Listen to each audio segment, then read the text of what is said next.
Lyca production Subaskaran தயாரிப்பில் super star Rajinikanth சிறப்பு தோற்றத்தில் லால் சலாம் பிப்ரவரி 9 முதல் திரையரங்குகளில். நினைவில் நிற்கும் திருமணப்பட்டு விவாஹா தி சென்னை சில்க்ஸ்.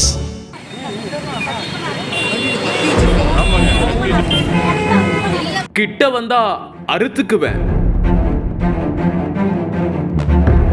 பொருளோடு வந்த 38 வயது பெண் கிடுகிடுத்த கலெக்டர் ஆபீஸ். போலீஸ் கையில் சிவப்பு கரை. என்ன நடந்தது கோவையில்?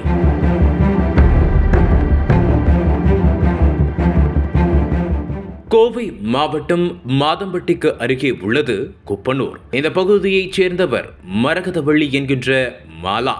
இவருக்கு 38 வயதாகிறது.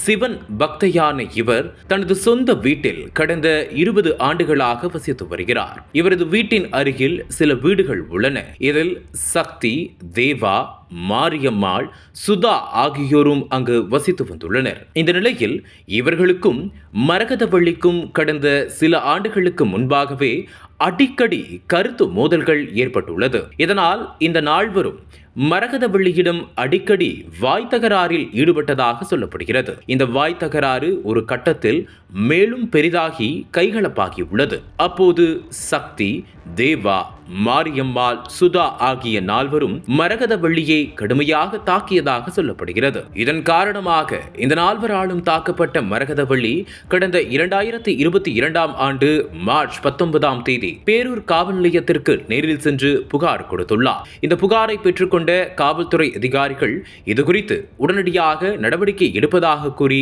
அனுப்பி வைத்துள்ளனர். காவலர்கள் உடனே ஆக்ஷன் எடுப்பார்கள் என நினைத்துள்ளார் மரகதவள்ளி. ஆனால் காவலர்களின் தரப்பில் இதுகுறித்து நடவடிக்கை எடுக்கப்படவில்லை என சொல்லப்படுகிறது. இவ்வாறு தன்னை தாக்கியவர்களின் மீது இதுவரை நடவடிக்கை எடுக்கப்படவில்லை என உயர் அதிகாரிகளிடமும் மரகதவள்ளி மனு கொடுத்திருப்பதாக சொல்லப்படுகிறது. ஆனாலும் இதுகுறித்து எந்த ஒரு நடவடிக்கையும் எடுக்கப்படவில்லை. இதனால் ஆத்திரமடைந்த மரகதவள்ளி இந்த புகார் மீது ஏன் நடவடிக்கை எடுக்கப்படவில்லை என தகவல் அறியும் உரிமை சட்டத்தின் கீழ் புகார் மனு கொடுத்துள்ளார். அப்போதும் இதுகுறித்து எந்த ஒரு தகவலும் கிடைக்கவில்லை. இதனால் மேலும் விரக்தியான மரகதவள்ளி கடந்த சில தினங்களுக்கு முன்பாக கோவை மாவட்ட ஆட்சியர் அலுவலகத்திற்கு நேரில் சென்று மனு கொடுக்க முடிவெடுத்துள்ளார். அதன்படி கடந்த 2022ஆம் ஆண்டு புகார் கொடுத்தது முதல் இது தொடர்பான அனைத்து ஆதாரங்களையும் எடுத்துக்கொண்டு சென்றிருக்கிறார். அது மட்டும் அல்லாமல் தன் கையில் ஒரு கத்தியையும் எடுத்துக்கொண்டு சென்றிருக்கிறார். அப்போது மாவட்ட ஆட்சியர் வளாகத்திற்குள் நுழைந்த அவரின் கையில் கத்தி இருப்பதை பார்த்த பொதுமக்கள் அங்கு பாதுகாப்பு பணியில் இருந்த காவலர்களிடம் இது குறித்து தெரிவித்துள்ளனர். உடனே பாதுகாப்பு பணியில் இருந்த போலீசார் அவரை மடக்கி பிடிக்க முயன்றுள்ளனர். ஆனால் போலீசார் தன்னை நெருங்குவதை கண்ட மரகதவள்ளி உடனே தான் கொண்டு வந்த கத்தியை தனது கழுத்தில் வைத்து